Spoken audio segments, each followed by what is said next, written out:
Hello and welcome to this video on the hazards of your sponge. This might seem odd to you.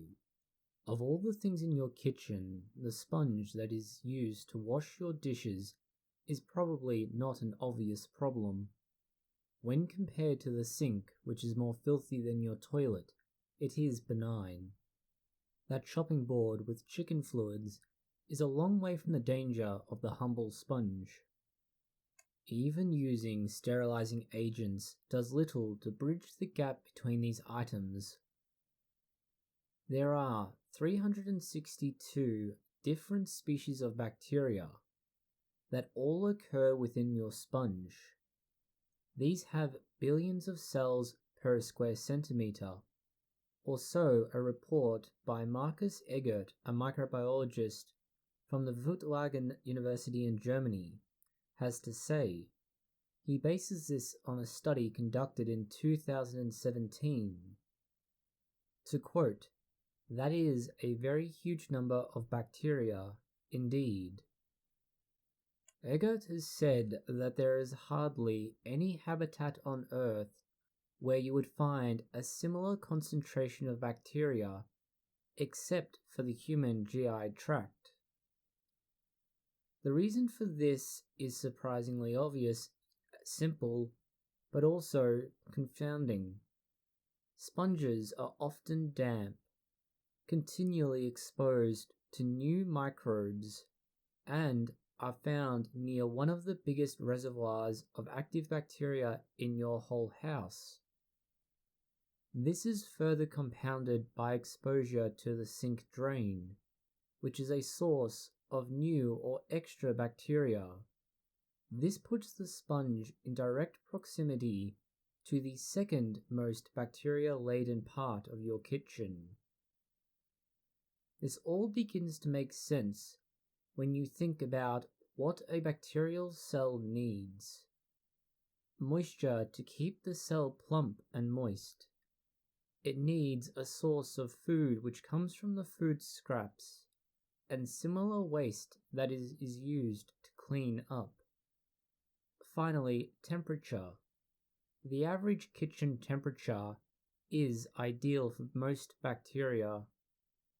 All of this creates an ideal environment with moisture, nutrition, and temperature ideal for bacteria in your sponge.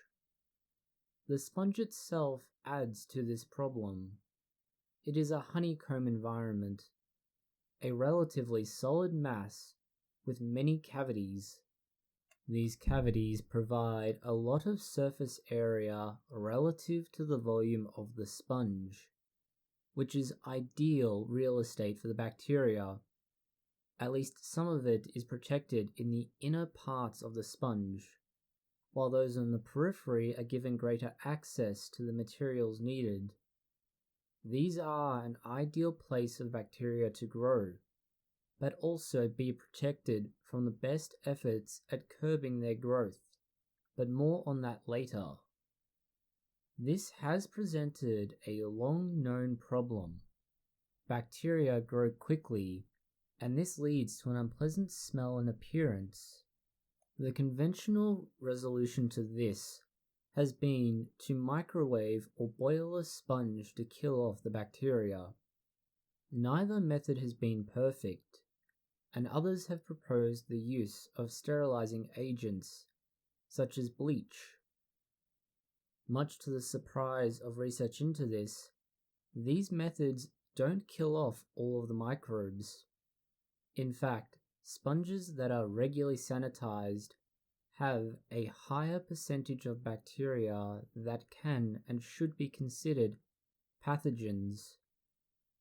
This means your once used or rarely sanitized sponge is less dangerous.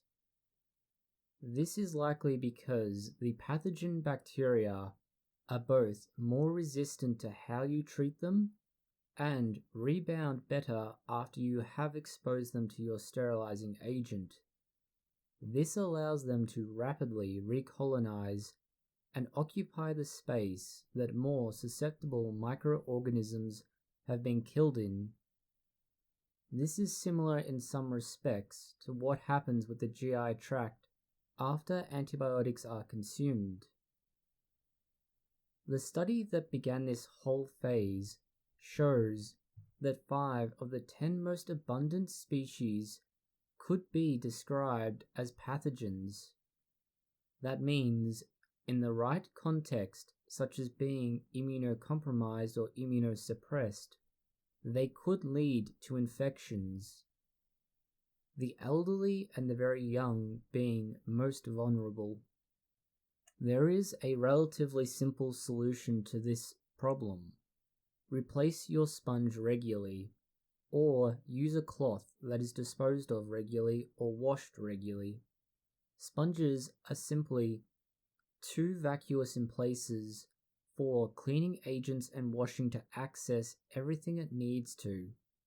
This leaves those small reservoirs of bacteria that take up the space that has been freed. Let's compare the sponge to your toilet so you can understand the extent of this. A toilet has about 20 colony-forming units per centimeter.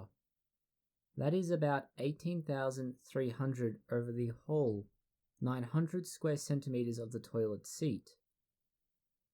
That number sounds impressive. However, a sponge has 10 million colony-forming units. That is a factor of 200,000, and the sponge is generally going to be far smaller. This makes your sponge more germ-ridden than some fecal samples. This is also based on older studies. Unfortunately, the craze that led to the sponge being vilified, somewhat justly, is based on a very small study size. It involved only a few samples, less than 30, and it is hard to extrapolate it based on that alone.